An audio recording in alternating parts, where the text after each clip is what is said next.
Hello, my 10th CBSE biology students. Here I am back with the next life process, transportation in human beings.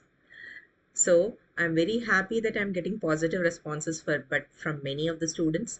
But still, if you have any doubts, you can do put up in the comment box. Okay, so transportation seems to be quite difficult for many of the students, and they feel that it's as compared to other life processes, it's difficult to understand. But I have made the content as simple as possible for you.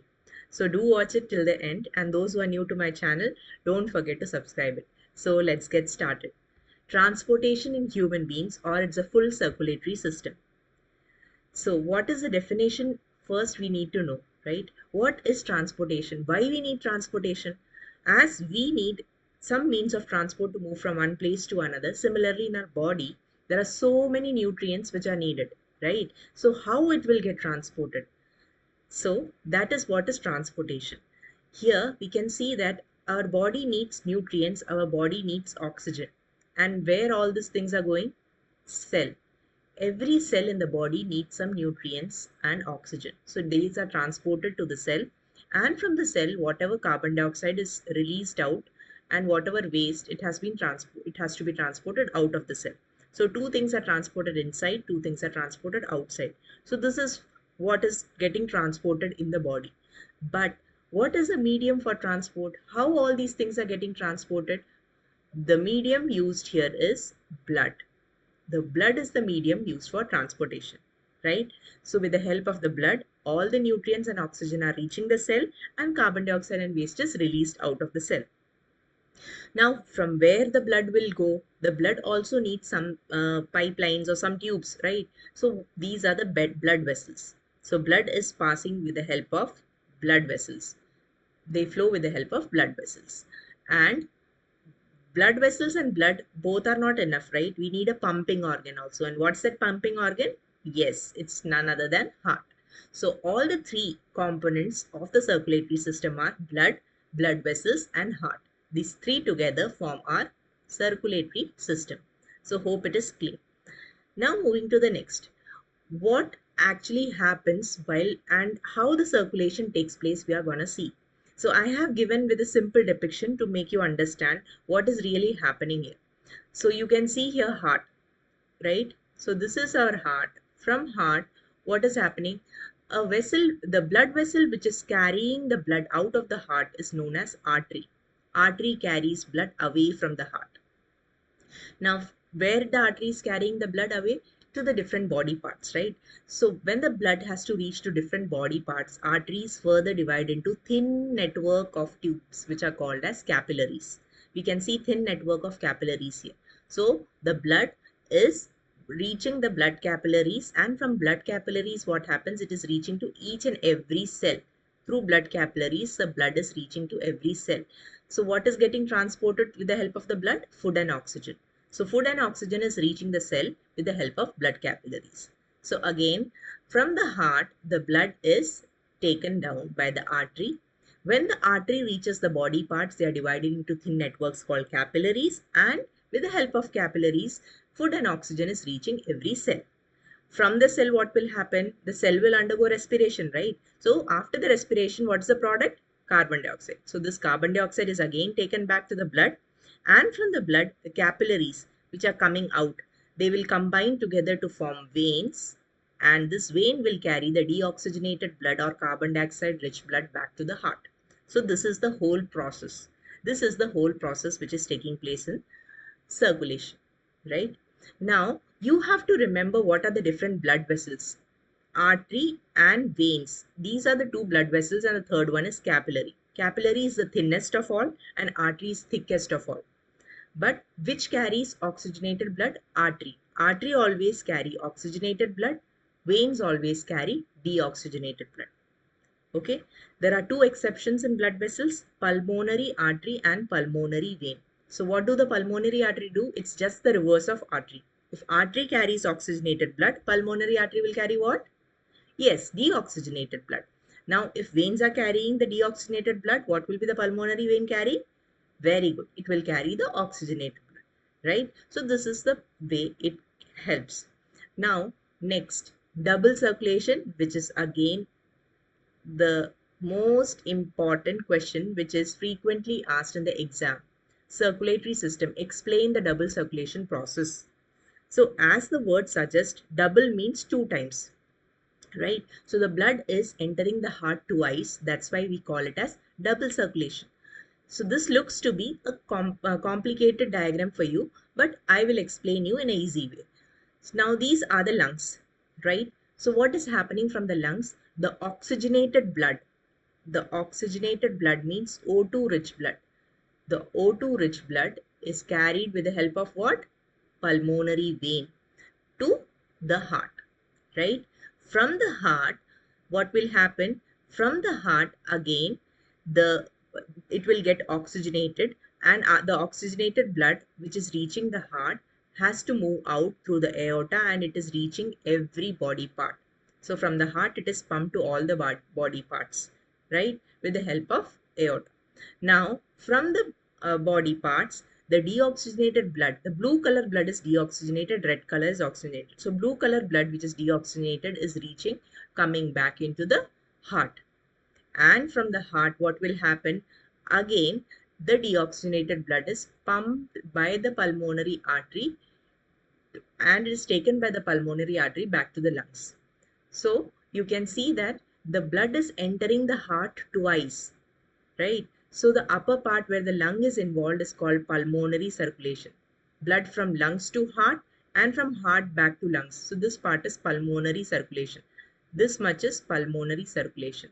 While talking about the second part, from the lungs to heart, it has reached. Okay, from the heart, it has to go to all the body parts, and then blood has to come back to the heart. So this lower part is called as systemic circulation. It is not systematic, systemic circulation. So two types of circulation, pulmonary, system. Pulmo word stands for lungs. So whatever, where the word pulmo comes, it's everything related to lungs, right? So pulmonary circulation and systemic circulation, these are the two types of circulations. Now the next is we are also having some other kinds of circulation, that is single circulation is also there, right? So what do you mean by single circulation? In the case of fishes, we see which type of circulation. It is single circulation. Why it is called as single circulation? Fishes only have two-chambered heart. Because of the two-chambered heart, the blood will only flow once. Okay, so that's why it is called as a single circulation. In the case of amphibians and reptiles, they also have double circulation, but they have three-chambered heart. So here I have shown the diagrams. So three-chambered heart, they will not ask you the diagram for this, but you should know three-chambered heart examples. They are found in amphibians and reptiles. They undergo the double circulation. Fishes have two-chambered heart. They will have single circulation. Now talking about crocodiles. Crocodiles also possess four-chambered heart like mammals and birds. So that is about the circulation.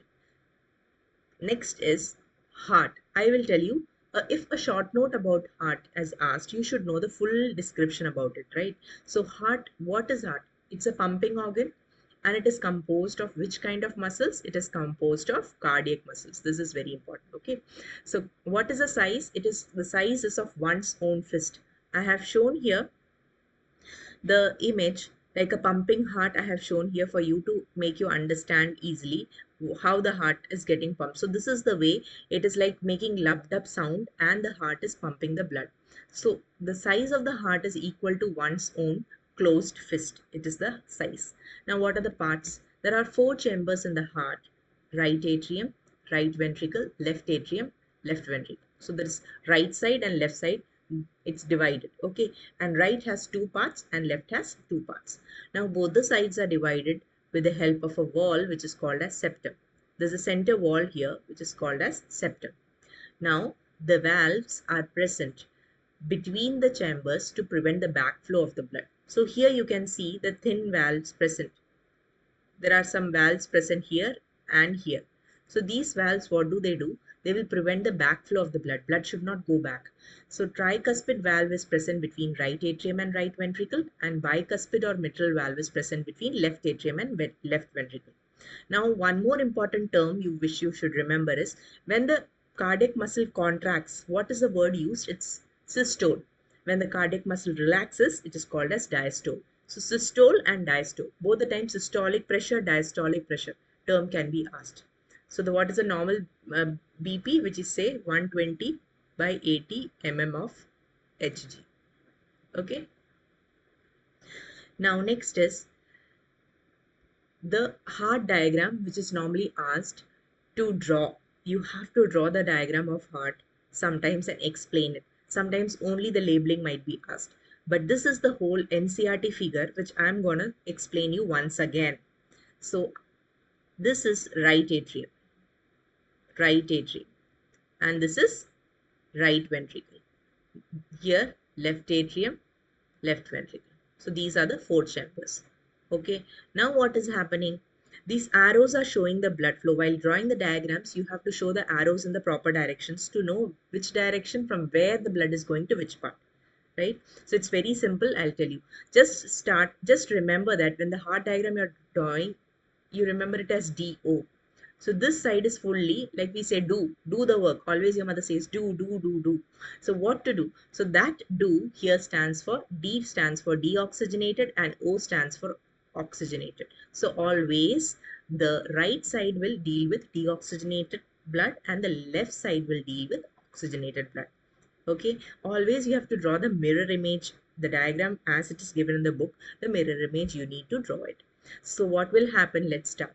From the vena cava, superior and inferior vena cava, that is from the upper part of the body and the lower part of the body, the deoxygenated blood is reaching the right atrium. From the right atrium, the blood is going down and reaching the right ventricle. Yes. Now you can see the septum wall here, right? This is a thick dividing wall. From right ventricle, what will happen? Slowly the blood is going out. The deoxygenated blood is going out. Where it has to go? It has to go to the lungs. So what is taking it to the lungs? Pulmonary artery is taking it to the lungs. Pulmonary artery is taking deoxygenated blood to the lungs for oxygenation. Okay. Now lungs are oxygenating blood and bringing back the blood. What is bringing the blood back from the lungs? Pulmonary veins. Pulmonary veins will bring it back to the left atrium. From left atrium, the blood will go down to the left ventricle, and from left ventricle, it is pumped out through aorta to all the parts of the body. So aorta is considered to be the largest artery of the human body because it's very thick. It is carrying the blood to all the parts with a very high pressure, right? Now the outer wall of this heart is called as pericardium. Pericardium is the outer covering, just protecting the heart. Coming to the next, you should also know the frequently asked question is the difference between arteries, veins and capillaries. So I have listed this, you can use this. Okay, artery, vein and capillary. So artery, the blood flows away from the heart with the help of artery, and veins will carry blood towards the heart. Capillary is the thinnest. Now artery will always carry which blood? Oxygenated blood. Veins will always carry deoxygenated blood. And here in the capillary, exchange will take place. Now arteries will always have thick wall and veins will always have thin walls. And in the case of capillaries, no valves are present. No valves are present. Okay, so here you have to remember about valves and valves separately. Artery do not have valves because they did not have the pressure is so high that there is no chance of blood to flow back. But in the case of veins, as the blood is flowing with a very slow pressure, there are chances that it can move back. So there should be valve present there, right? So that is the difference. Now you should also know about the blood and its components. What are the different components of the blood? The blood consists of mainly plasma and the blood vessels. Plasma will help in transport of food, carbon dioxide and nitrogenous waste. This is asked. Function of plasma can be asked in the exam. Please remember. Now after the plasma, the suspended cells which are present are three types: RBCs, WBCs and platelets. What is the function of RBC? It is transporting oxygen. What is the function of WBC? It helps in providing immunity to the body. And last is platelets, which help in blood clotting. Moving to the blood cells. These are the diagrams where I'm showing you the blood cells. RBCs, that is erythrocytes. WBCs are leukocytes.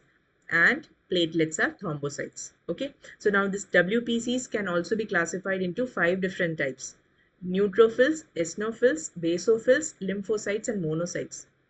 All their functions is to fight against the infection. The shape of the nucleus will vary. Now the last topic here in the circulation is lymph. A short note of lymph. This is also an important topic which is frequently asked, important question. So I have told you two important questions in circulation, double circulation and lymph here. Okay, so lymph, what is lymph? It is almost similar to blood, but it will not have any RBC. Okay, so it will be colorless. Sometimes they can be yellowish also, but basically we call them as colorless fluids which have very less protein. Got it? Now, how the lymph is produced? Lymph is formed from the fluid which is leaked out from the blood capillary. Now, if we are having a blood capillary, some amount of liquid will be leaking out from this. Okay, so the small amount of fluid which is leaked out will flow into the intercellular spaces and will reach the lymphatic vessels. Okay, from lymphatic vessels it will go back into the blood. So this is what is lymph. Okay, the liquid which is released out or leaked out from the blood capillaries is called as lymph. So it will go into the lymphatic vessels and finally go back to the blood. Now, what are the functions? It will help in providing immunity to the body, and secondly it will carry the digested and absorbed fats. It will carry the fats absorbed from the intestine. So this is more than enough to be studied for the topic circulation. I have covered everything in the best possible simplest way. So hope you liked it. See you soon in my next video where we'll be covering the next life process. Till then, bye bye.